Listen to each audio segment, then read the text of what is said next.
Alright, hello you guys. I'm here to speak to you today a little bit about dreams. So, some of you probably have dreams, some of you probably don't, but, well, as far as you know. We actually all experience dreams, even animals. All animals also experience dreams. But most of us actually don't end up remembering them. I'm going to talk a little bit about, I'm going to read you an excerpt from a psychology textbook I have. When a subject is kept awake in the laboratory, hallucinations and mild delusory ideas appear, usually on about the third day. R.B. Malmo and W. Cerullo have described 3 subjects who were kept awake with repeated periods of active psychological testing for 60 hours. Basically, they had these people in these confined states, in this confined room, kept them awake for extensive amounts of time, kept waking them up every time they fall asleep. One subject had dreamlike hallucinations in which sounds turn into people, arranged in rows and squares. A second subject had no hallucinations but lost the tactile perception of the knobs he was required to handle, like doorknobs, physical doorknobs, in the test, and had to look at them to see what their shapes were. The third found that some of his visual imagery became hallucinatory, changed so as it seemed as if he were actually looking at real objects. He also had momentary delusions, like he actually believed that the experimenters were like controlling his hallucinations, like they were making him see these things. These people didn't have nearly enough sleep as they should have, or else this stuff wouldn't happen. So if you guys think you sleep a lot, and actually in average one lifetime, humans spend over 6 years dreaming.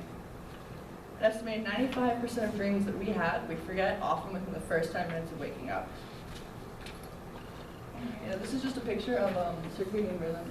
And REM sleeping I'm going to speak a little bit about later in the speech, but you see how it comes in intervals? It's kind of hard to pinpoint exactly when you're having REM sleep. REM sleep is actually really important to us getting our rest. Let me get back to the paper. Neurology is a scientific study of dreams. Its purpose is to study the process of dreams instead of analyzing them. Do you guys ever think about, why do I have that dream? What did that even mean?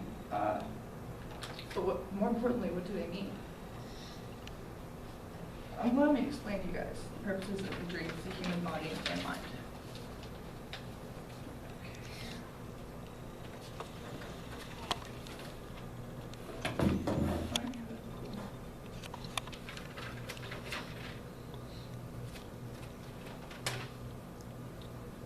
Alright.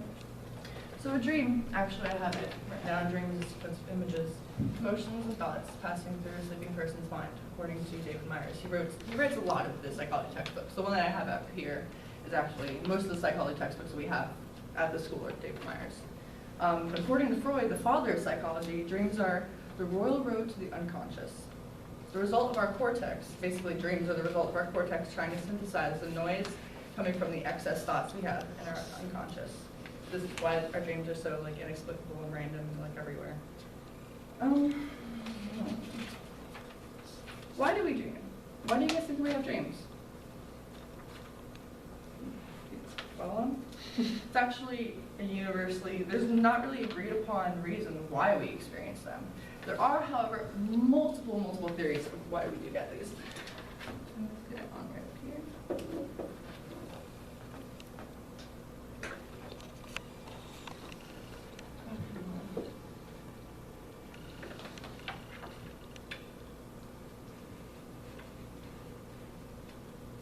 Well, I'm going to try and discuss some of them while this loads. Freud actually believed that the repression and other defense mechanisms operate less completely during sleep, and that dreams that correctly interpreted can reveal unconscious instincts, needs, and wishes. This is called the Freudian theory. It's actually up here.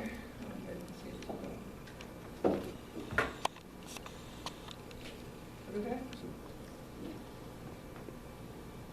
It leans more towards dreams providing a safety valve, with some underlying meaning that gratifies their unconscious wishes.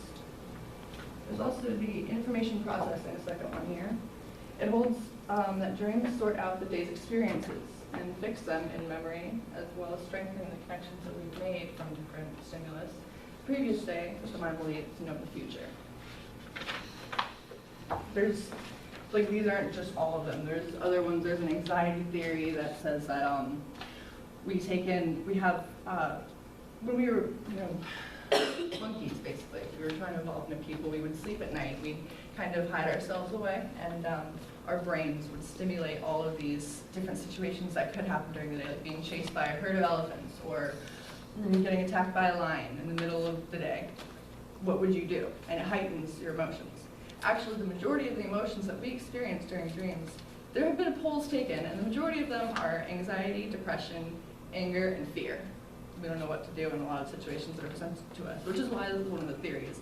But it's not too well studied, which is why it's not in the book. The brain stimulation theory suggests that dreams preserve neural pathways in the brain. This is also called an epiphenomenon, which is where dreams don't serve a primary purpose, but instead are the accidental results of a more important process taking place behind the conscious brain. The activation synthesis explanation states that dreams help us make sense of neural static that our brains try to weave into a storyline. So like all the stuff that you take in during the day, like when you're in class, like barely paying attention, it's like cube, x equals squared, you're like, I need to know that, y equals mx, I need to know that, I'm gonna remember that kind of stuff. The cortex pulls in other memories and relevant thoughts to help explain with the static. So if you're having like a horrible math dream, and there are just things all over the wall, like just different languages, and it's because the things that you took in, you actually received them, they just didn't really, they're kind of cloudy, so they're all just jumbled everywhere on the board in your dream. Okay. I did speak a little bit before about REM sleep. REM stands for rapid eye movement.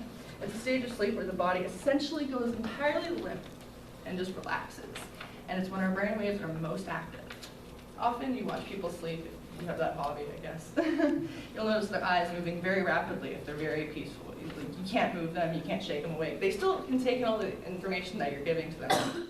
You splash water in their face, they'll probably have a dream about being under a waterfall.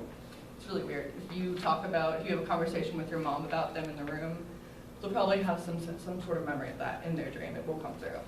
And it's not just like one person in the world, like this is everybody.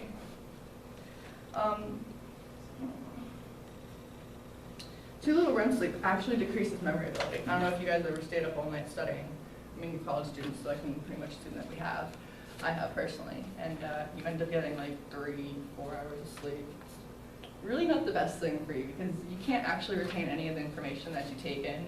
If you're studying beforehand and you get 2 hours of sleep, then you're not going to remember any of that stuff because you need your brain to actually rest and think about this stuff and go through these theory processes to either keep them to stick in the mind with you or to help them make sense if you're not going to. They're kind of delirious. Now on 4 energy drinks. Okay. This graph I have up here, this shows ages of REM sleep. See, as we're kids, we get a lot of REM sleep, but as we age, we actually decrease in REM sleep.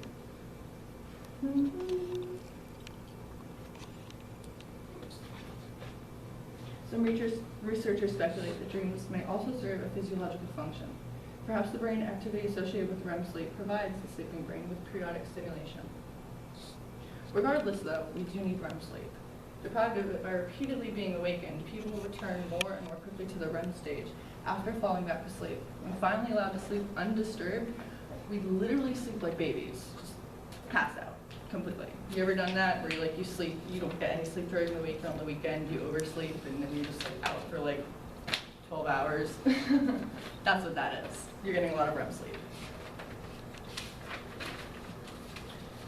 So, I think that's everything in here. Yep. This is another picture I've got about most common dreams that are experienced. And gender is divided by gender, actually. It shows the percentage of, most of these dreams you can actually see. A lot of them have to do with stressors or being in very stressful situations, like being attacked, failing an exam, arriving too late, studying too much, failing. Sexual experiences actually aren't that common in dreams. Most common is anxiety situations, and then other things than sex, like way down the line. But yeah. So in short, dreams serve multiple theorized purposes. Their importance to our mental health, they're still being studied in-depthly. Most of the reason why we don't know a lot about them is because they're so mysterious. We're still trying to study this stuff. Dreams are a series of random and remembered images and situations our brain creates while we sleep. It's still debatable as to whether or not they have the ability to predict future events, although they do have the ability to expose our fears and stressors to ourselves while we rest. Little to no REM sleep negatively affects our body and its ability to function correctly, so it goes to state that dreams basically keep us sane. Since the lack of sleep in extreme situations can deprive someone of their memory ability, as well as countless other normal basic human functions, it's important to get a healthy few hours of good old R&R, regardless of how many assignments or tests you have due. You won't function properly in 2 hours. It's entirely possible to die from exhaustion, so you guys should probably keep that in mind when you're studying for your next exam. Thank you.